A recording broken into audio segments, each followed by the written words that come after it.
नमस्कार, मी स्नेहल किचन वर्ल्डमध्ये तुम्हा सर्वांचं खूप खूप स्वागत करते।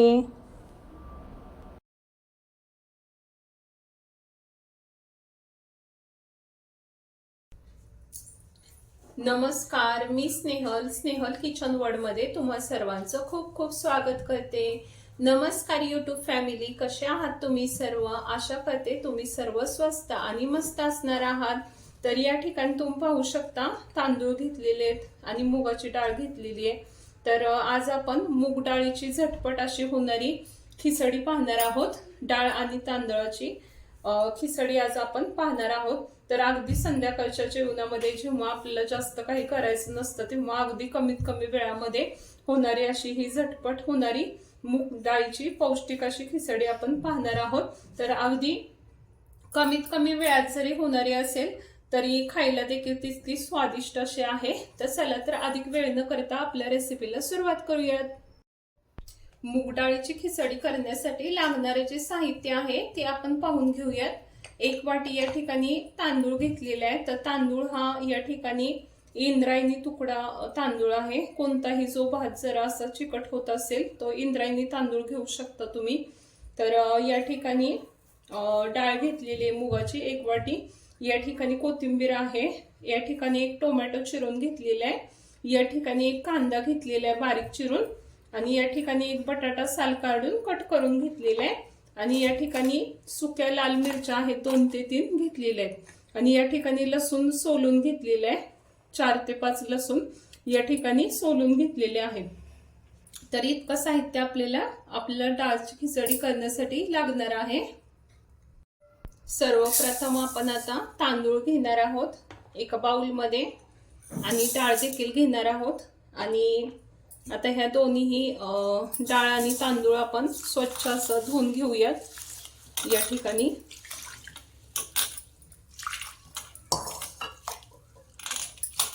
इथे आपण डाळ आणि तांदूळ धुवून यातील पाणी काढून घेणार आहोत। आता या ठिकाणी आपले डाळ आणि तांदूळ छान धुवून आपण घेतलेले आहेत। अशा पद्धतीने यातलं पाणी काढून घेतलेले आहे। इथे आपण कुकर मध्ये आता डाळ तांदूळची खिचडी कुकर मध्ये करणार आहोत। तर या ठिकाणी कुकर गरम करायला ठेवलेला आहे गॅसवरती, आणि आता तो गरम देखील झालेला आहे। तर आता आपण या ठिकाणी खिचडी करण्यासाठी 1 चमचा तूप घालून घेतलेले आहे। तुपामध्ये आपण खिचडी तयार करणार आहोत। तेलामध्ये देखील करू शकता, देखील तुपाची टेस्ट जरा छान लागते, त्यामुळे आपण तूप वापरणार आहोत या ठिकाणी। आता आपलं तूप गरम झालेलं आहे, यामध्ये अर्धा चमचा मोहरी टाकून घेऊया। मोहरी छान तडतडलेली आहे आता या ठिकाणी। आता यामध्ये आपण लसूण घेतलं होतं 4 ते 5 लसणाच्या पाकळ्या कट करून घेतलेल्या आहेत। लसूण छान असं यामध्ये फ्राय करून घेणार आहोत आपण। लसूण छान या ठिकाणी भाजून घ्यायचं आहे। छान असा फ्लेवरचा आपला येतो खिचडीला। लसूण आपला आता छान या ठिकाणी फ्राय झालेला आहे लाल रंगावरती। आता आपण यामध्ये ज्या मिरच्या घेतलेल्या आहेत ते या ठिकाणी घालून घेऊया। आता आपण कांदा घालून घेऊयात या ठिकाणी।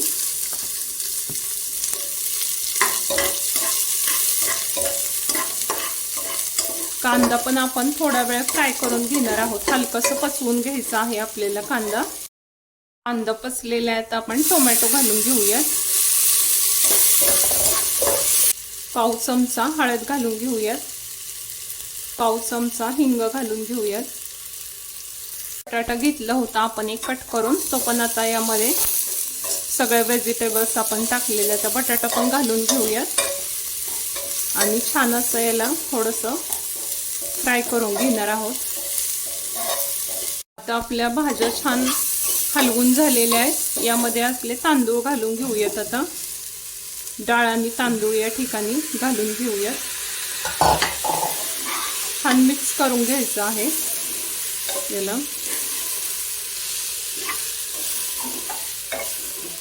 आता या ठिकाणी आपण पाणी घालून घेऊयात।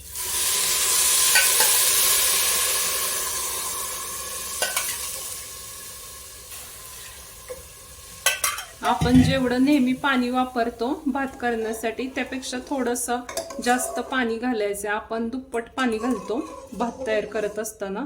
तर डाळ भाताची खिचडी ही थोडीशी गिजगी असते, त्यामुळे आपण या ठिकाणी 4 वाट्या पाणी यामध्ये घालणार आहोत. अजून 1 वाटी पाणी घालूयात.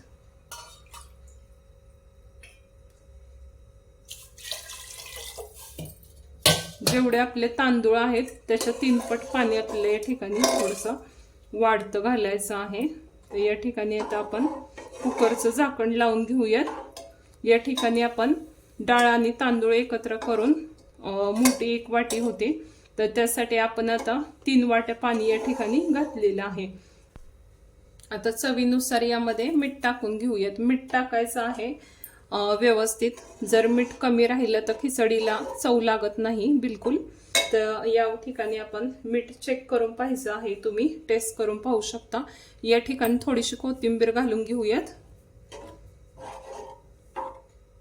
चवीनुसार मीठ घालून घेतलेलं आहे. या ठिकाणी आता आपलं मीठ वगैरे घालून झालेलं आहे व्यवस्थित. आता आपण या ठिकाणी कोथिंबीर घालून घेतलेली आहे, मीठ घालून घेतलेलं आहे. आता आपण कुकरचं झाकण लावून घेऊयात आणि याला 3 ते 4 शिट्ट्या काढून घेऊयात. आता कुकरचं झाकण लावून घेते मी आणि याला 3 ते 4 शिट्ट्या तुम्ही काढून घ्यायच्या आहेत. आता या ठिकाणी शिट्टी व्हायला आली की थोडंसं आपण गॅसची फ्लेम बारीक करून घ्यायची आहे. काय होतं की शिट्टी आली की मग इकडे पाणी येतं बाहेर आणि मग बऱ्याचदा कुकर खराब होतं. तर थोडं शिट्टी व्हायला आली की गॅसची फ्लेम थोडी बारीक करून घ्यायची आहे. तर आता आपण पाहूया, त्याला 3 ते 4 शिट्ट्या काढून घेऊयात. कुकरच्या या ठिकाणी 3 ते 4 शिट्ट्या झालेल्या आहे. आता आपल्या कुकरचं प्रेशर पण गेलेलं आहे पूर्णपणे. आता आपण कुकर उघडून पाहूयात आपली खिचडी कशी बनली आहे ती. तुम्ही पाहू शकता छान असं सुगंध येत आहे.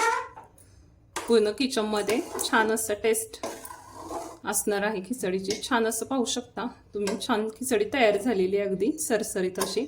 अगदी रेस्टॉरंटमध्ये गेल्यानंतर आपण जशी मूग डाळीची खिचडी खातो तशीच या ठिकाणी खिचडी तयार झालेली आहे. आता मी तुम्हाला सर्व करून दाखवते प्लेटमध्ये. आता या ठिकाणी तुम्ही पाहू शकता किती छान अशी कन्सिस्टन्सी जमलेली आहे खिचडीची. अगदी जास्त थिक असेल तर ती पण चांगली वाटत नाही. अगदी सैल अशी छान अशी झालेली आहे. अगदी तुमच्या जिभेला जर कधी चव नसेल तर अगदी त्यावेळेला आपण काहीतरी वेगळं म्हणून सुद्धा ही खिचडी ट्राय करू शकतो. या ठिकाणी आता आपली मुगाची खिचडी या ठिकाणी सर्व केलेली आहे आणि यावरती साजूक तुपाची छान अशी धार घालून घेणार आहोत. आणि आता खिचडी आपली खाण्यासाठी तयार आहे. पाहू शकता अगदी छान अशी कन्सिस्टन्सी आहे याची, एकदम पातळ अशी.